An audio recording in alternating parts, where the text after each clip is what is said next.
Hello everyone. Moreover, I have discussed all the problems of theory rather of quadratic equation. From now on, I am going to discuss some basic problem. The first problem is the most important one. If the roots of a into b minus c x square plus b into c minus ax plus c into a minus b equals to 0 are equal, then prove that 2 divided by b equals to 1 divided by a plus 1 divided by c. Before starting this, I just want to discuss a very small theory part. Suppose this is your quadratic equation, ax square plus bx plus c equals to 0. I know that x will be equals to minus b plus minus this. Please be very careful. This theory part is not required for this sum, but directly it's required. So minus b plus minus root over of b square minus 4ac divided by 2a. Now suppose any time if your a plus b plus c is equals to 0, what will happen? If a plus b plus c equals to 0, can we write b equals to minus of a plus c? What will be a b square equals to? That will be a plus c whole square, right? So if I will put this value over there, b is minus of a plus c, so minus b will be a plus c. And b square minus 4ac, that will be a plus c whole square minus 4ac divided by 2a. So it will be a plus c whole square minus 4ac, that will be a minus c whole square, right? So one value will be this divided by 2a and another value will be this divided by 2a. So if I will simplify, this will be 2a by 2a 1 and this will be c divided by a. So in the quadratic equation, if sum of the coefficient of x square, x and constant term is equals to 0, then can we say that one root of the equation is equals to 1? That unit is one root. And unit is one root and another root is equals to c divided by a. Further, if I will say that roots are equal, roots are equal means it will be c equals to a, as c divided by a will be equals to 1 from there, right?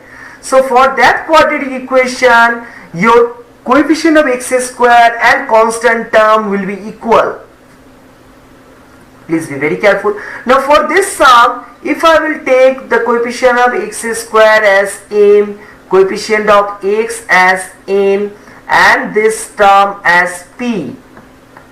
So sum of m plus n plus p, if you check, it will be equals to 0.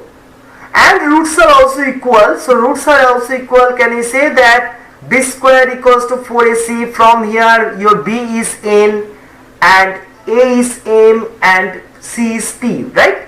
So b square equals to 4ac.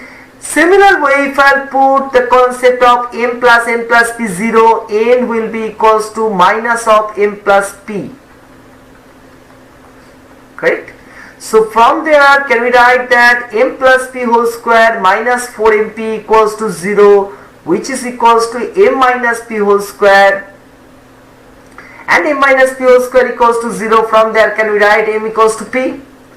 So please be very careful. If the sum of the coefficient is equals to 0, sum of the coefficient is equals to 0 and equal roots, then coefficient of x square and constant terms are equal. So can we write a into b minus c equals to c into a minus b?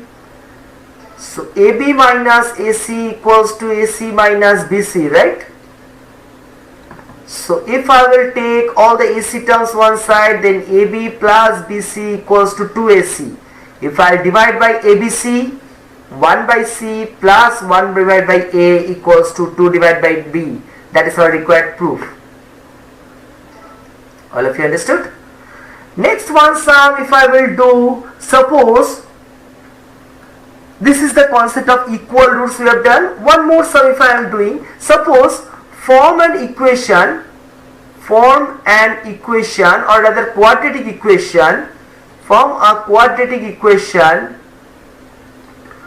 whose root is 2 plus root 3. See, as x is equals to minus b plus minus root over of b square minus 4ac divided by 2a.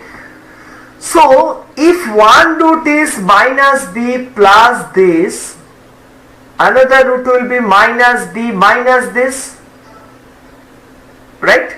So if this b square minus 4ac, this part is non-perfect square, hence the root will be irrational root. Already I have discussed, right? So if one root is irrational, do you agree that another root will also be irrational? And both the roots will be conjugate to each other, right? So please do remember, irrational roots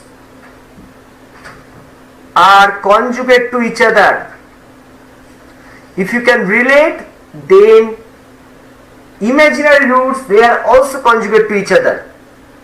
So if one root is given 2 plus root 3, can we write another root will be 2 minus root 3 as they are conjugate?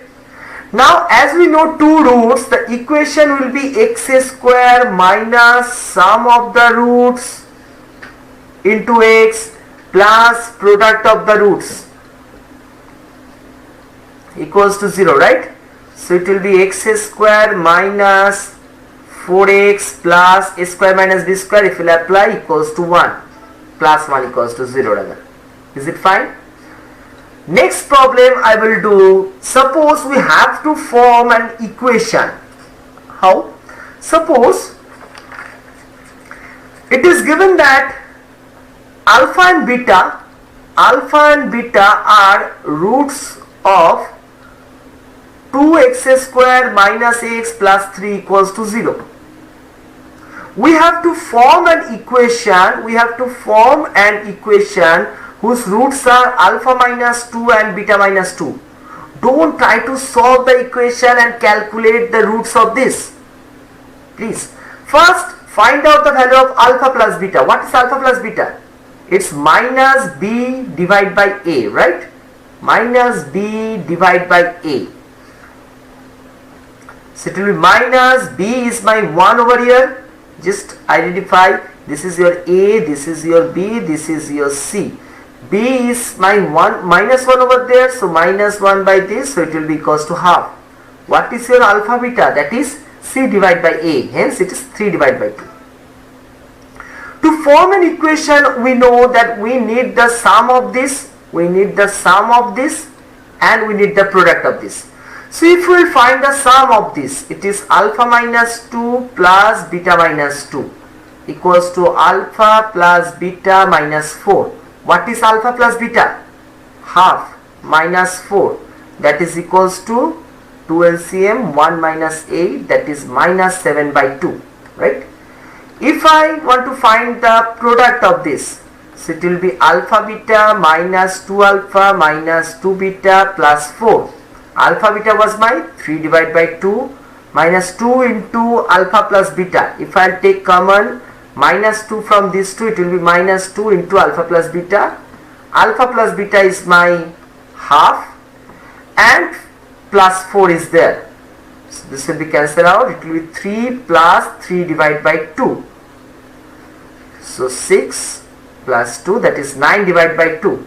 So we got the sum of the roots, this one, and we got the product of the roots, that is 9 divided by 2. So what we need to find now? We need to find out the equation of the quadratic, right? Can you do it? So what will be the equation of the quadratic? Equation of the quadratic will be x square minus sum of the roots into x plus product of the roots is equals to 0. So it will be x square plus, or if I multiply by 2, 2x square plus 7x plus 9 is equals to 0. Right? That's all for now. In the next video, I will try to solve some more problem on quadratic, which will help you. Thank you.